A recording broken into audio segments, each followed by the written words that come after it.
Team India जरूर BGT हार गई, लेकिन जसप्रीत बुमराह ने दिल भी जीता, प्लेयर ऑफ द सीरीज का अवार्ड भी जीता और ऐसा इतिहास रच दिखाया जो आज तक कोई नहीं रच पाया।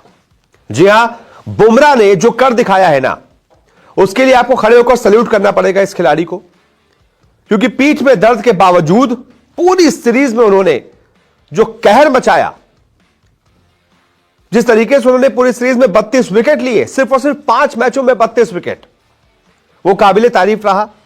एक तरफ पूरी ऑस्ट्रेलिया टीम थी और एक तरफ ऐसा लग रहा था कि सिर्फ और सिर्फ जसप्रीत बुमराह थे।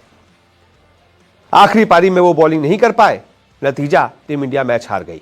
नहीं तो अगर बुमराह होते तो सोचिए उस्मान ख्वाजा को कितनी बार वो सीरीज में आउट कर चुके थे, एक बार और वो जल्दी आउट कर देते, पूरा मैच ही पलट जाता। 160 रन भी ऑस्ट्रेलिया के लिए भारी पड़ जाते जसप्रीत बुमराह होते तो। और शायद इसी वजह से, उनके इस करेज की वजह से, उनके शानदार बॉलिंग की वजह से जसप्रीत बुमराह को प्लेयर ऑफ द सीरीज का अवार्ड दिया गया है। सोचिए, सीरीज ऑस्ट्रेलिया ने जीती है 3-1 से, उसके बावजूद प्लेयर ऑफ द सीरीज का अवार्ड किसको मिला है? जसप्रीत बुमराह। वाकई हैट्स ऑफ इस खिलाड़ी को, क्योंकि पूरी सीरीज में कोई सबसे अव्वल दर्जे का क्रिकेट खेला है तो वो जसप्रीत बुमराह है। बुमराह ने 5 मैचों में 32 विकेट लिए। एक तरीके से इसको 4.5 मैच कर लीजिए, क्योंकि पांचवें मैच में दूसरी पारी में तो उन्होंने गेंदबाजी ही नहीं की। 4 मैच में जो 8 पारियां थी और उसके बाद 5वें मैच की सिर्फ 1 पारी, यानी कि 9 बार गेंदबाजी की और 32 विकेट निकाल दिए। औसत देखिए सिर्फ 13 का, यानी कि हर 13 रन देकर बुमराह ने विकेट लिया है। बेस्ट रहा है 76 रन देकर 6 विकेट। और ये वाकई में बताता है कि बुमराह इसी वजह से प्लेयर ऑफ द सीरीज बने हैं, क्योंकि दूसरे नंबर पर पैट कमिंस रहे। बुमराह से एक पारी ज्यादा गेंदबाजी भी की और विकेट भी बुमराह से कम लिए। 25 विकेट पैट कमिंस को मिले, लेकिन बुमराह को देख लीजिए, सिर्फ और सिर्फ 9 पारियों में 32 विकेट, और इसी वजह से उनको प्लेयर ऑफ द सीरीज का अवार्ड मिला है। अब बुमराह ने रिकॉर्ड क्या बनाया है? दरअसल ये सेना कंट्रीज में बुमराह का तीसरा प्लेयर ऑफ द सीरीज का अवार्ड था।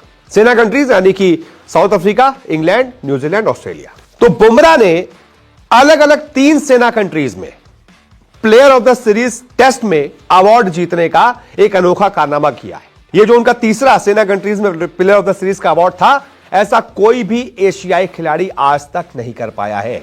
जी हां, बुमराह ने जो इतिहास रचा है वो सबसे बड़ा यही है कि 3 अलग अलग सेना देशों में प्लेयर ऑफ द सीरीज जीतने वाले पहले एशियाई खिलाड़ी बने हैं बुमराह। उन्होंने पाकिस्तान के पूर्व कप्तान इमरान खान के नायाब क्लब में एंट्री मारी है। बुमराह इमरान के साथ संयुक्त रूप से टेस्ट क्रिकेट में सेना कंट्रीज में सबसे ज्यादा प्लेयर ऑफ द सीरीज जीतने वाले एशियाई खिलाड़ी हैं।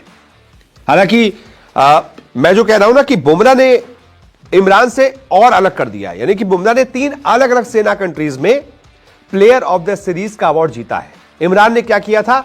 एक ही सेना कंट्री में 2 बार जीता और एक दूसरी कंट्री में 1 बार जीता। सिर्फ इतना ही नहीं, अगर बीजीटी के इतिहास की बात की जाए, उसके भी नंबर 1 अभी तक के गेंदबाज बुमराह बन गए हैं। जो बीजीटी ऑस्ट्रेलिया में खेली जाती है, एक बार इंडिया में होती है, फिर ऑस्ट्रेलिया में होती है, तो जो ऑस्ट्रेलिया वाली खेली जाती है उसमें सबसे ज्यादा विकेट लेने वाले गेंदबाज बन गए हैं जसप्रीत बुमराह एक सीरीज में। उन्होंने 2024-25 के सीजन में 32 विकेट लिए। उन्होंने हरभजन सिंह की बराबरी की है। हरभजन ने इंडिया में 32 विकेट लिए थे साल 2001 में, और इस मामले में तीसरे नंबर पर अश्विन है जिन्होंने 29 विकेट लिए थे 2013 में। लेकिन बुमराह इकलौते ऐसे प्लेयर हैं जिन्होंने ऑस्ट्रेलिया की धरती पर जाकर 32 विकेट लिए हैं। यह भी अपने आप में एक बहुत बड़ा वर्ल्ड रिकॉर्ड है। यानी पूरी सीरीज ऑस्ट्रेलिया वर्सेस बुमराह के नाम रही, और बुमराह अकेले तो इंडिया को नहीं जिता पाए, लेकिन मैं कहूंगा कि यह हार भी एक तरीके से, ये हार, इस हार में ही बड़ी जीत है हमारे लिए। बुमराह की यह जीत है, और वो जो आखिरी पारी में बुमराह गेंदबाजी नहीं कर पाए, बहुत बड़ा रोल, बहुत बड़ा फर्क उसका पड़ा है। अगर बुमराह फिट होते ना, मैं लिख के दे रहा हूं, ऑस्ट्रेलिया की हालत खराब हो जाती 160 रनों को चेस करने में। जो ख्वाजा जो 45 रन बहुत उड़ उड़ के मारे हैं ना, गेंद दिखती नहीं है बुमराह को। पूरी सीरीज में बुमराह गेंद उनको दिखी नहीं थी, बाकी गेंदबाज मिल गए तो उनको मार दिया। वही अगर बुमराह होते, ख्वाजा 5-7 रन पे आउट हो जाते, कॉन्स्टास पर भी प्रेशर पड़ता, वो भी जल्दी आउट हो जाते। और वैसे भी सिडनी के इतिहास में चौथी पारी में 160 से ऊपर रन चेस करना बहुत मुश्किल होता है। बुमराह होते तो मैं ये नहीं कह रहा हूं इंडिया जीत जाती, लेकिन कम से कम इतने आसानी से 6 विकेट से तो नहीं हारती। जो चौड़े में ऑस्ट्रेलिया बहुत खुश होकर जीत गई ना, वो ना हो पाता। उनको भी शर्म आनी चाहिए कि बेटा बुमराह नहीं था तब तुम जीते हो। बहुत ज्यादा जश्न मना रहे थे। खैर जश्न मनता भी है, कोई बात नहीं, जैसे भी जीते जीते। बहुत बहुत शुक्रिया इस रिपोर्ट को देखने के लिए।